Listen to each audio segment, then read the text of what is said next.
Tommy, you've been on these big bills before, but does it feel any different this particular fight week, given what's at stake? Yeah, it doesn't. It doesn't. Like, it feels different in the sense that obviously I'm topping the bill and it's a huge fight, but then at the same time, it's kind of, we've just always taken everything as it comes. It's not been, I don't feel like, I know everyone sees this as a big step up, and it is a step up in caliber and everything, but I don't see it as I'm being thrown in the deep end or anything. Like, this is only what I want out of boxing. I want to be fighting the best, and I want challenges, and I want to, you know, strive to be at the top, and so it's only where the direction I want it to be going in. So it's been good, and it's been a very enjoyable approach, really, very relaxed and enjoyable. Okay, is it feeling different in the sense that you're going into this fight and there's people not expecting you to win, whereas every fight you've been in so far, you've been beyond the favourite? Yeah, that's different. Obviously, when I've been going into fights being expected to win and probably putting too much pressure on myself, expectations on myself to perform in a certain way, win in a certain way, I don't think I performed very well, you know, and that's just me being able to, you know, but this fight, there's no expectation really. People want me to win, supporters want me to win, you know, everybody wants me to win, but I don't think there's an expectation of me to perform in a certain way. The only thing that's important is winning on a night, and so that takes a lot of pressure off your shoulders, and I think that's why it's been a lot more relaxed and enjoyable going into it, and it just means all I've got to do on a night is go out and express myself to the best of my abilities, and I know I'm coming away the winner. You're 18 fights unbeaten. Why is it the right time now to win a version of a world title? I think any time's the right time to win a version of the world title, really. You know, if it gets offered and you fancy it, you take it.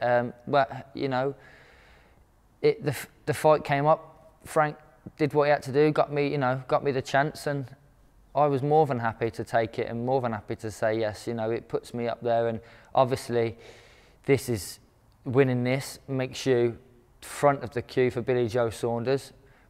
Don't know what he's doing yet. Big fight, has he got a big fight or not? Or if not, then he must fight me. And you know, that's a big domestic fight there in itself, and something that I've wanted.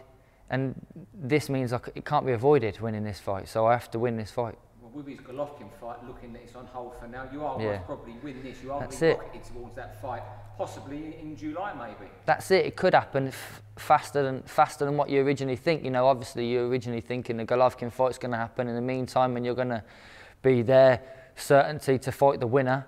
But like, if he doesn't get that, which is looking more suspect now, then has to happen. And where's the reasoning why it shouldn't happen in the summer? You know, so I've got to win Saturday night. You didn't look great last time, Billy Joe. Could you beat him though?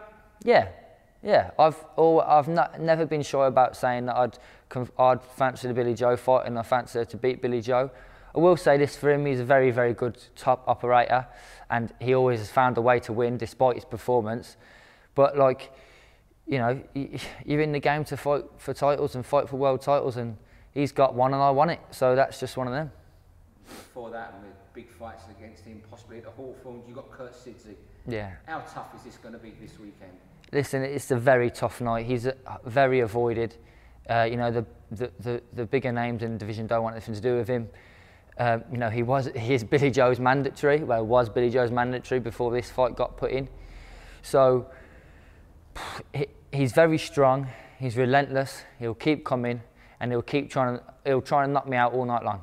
You know, that's all he's going to try and do. That's his game plan. You don't have to look very far to figure out that's what he's going to do. And so, you know, that's what I'm prepared for. I'm prepared for a tough, hard 12 rounds. But I believe and I know the best me comes out on a night, and I beat him, and I look good doing it. Is it fair to say that your game plan will know as well it's going to be to keep it long?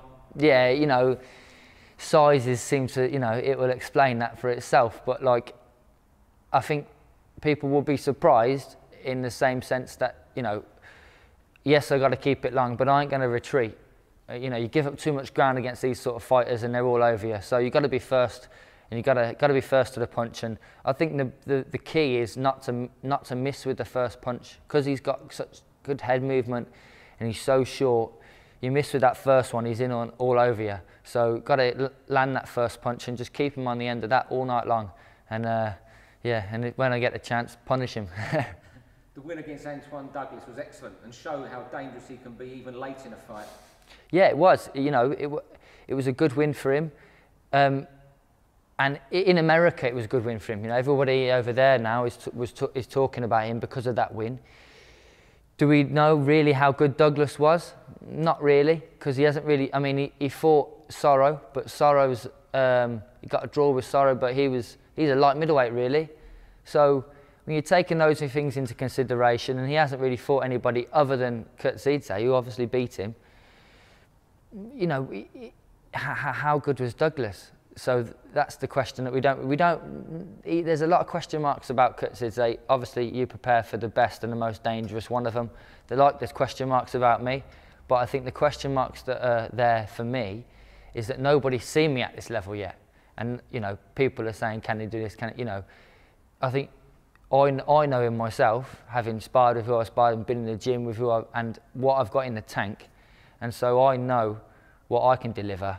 You know, is good enough to mix at this level. We know what Khurtsidze brings.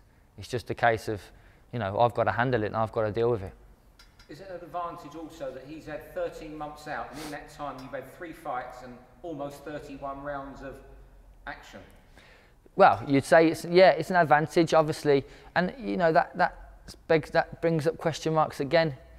You know, he got a great win against Douglas, and then why hasn't he not kept busy? Because of his, you know, I know with his age, and you think when you got someone that old, you want to keep them busy, keep them fresh, so they're ticking over like that. I mean, they were holding out for obviously the mandatories to get made, but when it takes as long as it took, you know, why wouldn't you keep busy and why wouldn't you keep fighting? And that also makes you think, well, were they waiting for the big payday, or were they just, did nobody want to fight him? You know, so. I see it as an advantage. He's not going to be as fight sharp as me, but ultimately, like I keep saying, Saturday night will tell, and I just have to deliver, and I've just got to deliver on the night. We're deep into fight week now. You're losing the last few pounds. What's it like for you these last few days? Mix of emotions. One thing, very much looking forward to the fight. You know, all the hard work's been done. Had a great camp. Feeling really positive, really confident, just want to fight now. But you know, you've got the last few days to get out of the way really, and obviously the last few pounds to get out of the way, and so that makes you a bit agitated, a bit grumpy. I'm not the nicest person to be around in the house, and don't talk to very many people really, so you're lucky being invited to the gym, mate. But yeah, no, so it's a funny mix of emotions of last week. Just annoyed to be still waiting, but looking forward to the fight. But once I get on them scales and everything's all good for the fight. It'll be all positive, all happy then. Are you still at home, Tommy, or has Leanne thrown you out with your boxing gear and said come back Sunday morning or late Saturday night with the belt? No, I've been living at home the whole time. I'm very much, you know, I've got responsibilities now as a dad. You know, I'm doing the nursery drop off and pick up and things, so I've not managed to get myself kicked out. Maybe I'll try for that in the future, no, it's, you know what, it makes everything more relaxed, more normal being at home. You know, obviously having the fatherly duties to do and the responsibilities on that side of things, it makes me more relaxed. It takes my mind off things, and you know, so that's only a good thing. I mean, I don't talk to him much this week, but you know, I'm still in the house, still in the house just. So you're not talking too much this week. Do you expect Chris Eubank Jr. and his dad to start talking again if you win? We'll see. I don't really care what the Eubanks say and do. Like, if they start calling me out and all that nonsense, then you know, so be it. But you know, they call everybody out, but do they fight anybody? So it doesn't matter if they do or not. Great support from West Bromwich Albion. James McLean's come to watch you train. What's it been like at the Hawthorns when you've been going to games, seeing the players and the fans? Do you know what? They've taken me on board, the Albion have, and you know, West Brom are right behind me. They do a lot of promotion for me themselves, and it obviously helps massively with ticket sales, which is great because you know, their fans will travel and they know how to travel, and you know, they're organised and all that sort of thing. So I've got great support, and it's great to be having the players that I go and watch every week and I support, you know, they're behind me, and a few of them coming to the fight, I think. So that's really nice, and it shows that they're, you know, they're giving back to a fan, really, because ultimately I am just a football fan. I'm a West Brom fan, so it's nice to be having them come and supporting me as well. Big middleweight fight next month on BT and BoxNation. Canelo Alvarez, Chavez Jr. Who wins the fight, Tom? Canelo. You know, is it at 165? Yeah. So they're dragging Alvarez. They're dragging Chavez down in weight, because obviously he's been up at super middleweight and even beyond that for some of his recent fights. So they're dragging him down in that. I don't know if there's a weight limit on what he can put on after the fight or anything like that. I'm sure they'll have something in place, to Canelo's team. But I think it's a better fight than what people are predicting. I don't think Canelo wins easy or anything. I think it's a real tear-up to start with. They're both front foot. They're both very strong. Obviously, Chavez has got a huge size, but I think he gets undone late on because of the weight.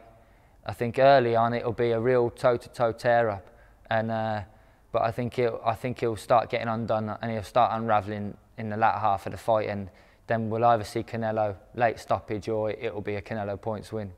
Finally, how are you going to win this weekend? Just going to win, mate. Just going to win. Probably points. You'd expect that, but hard fought points win. But the opportunity arises. I'm taking it.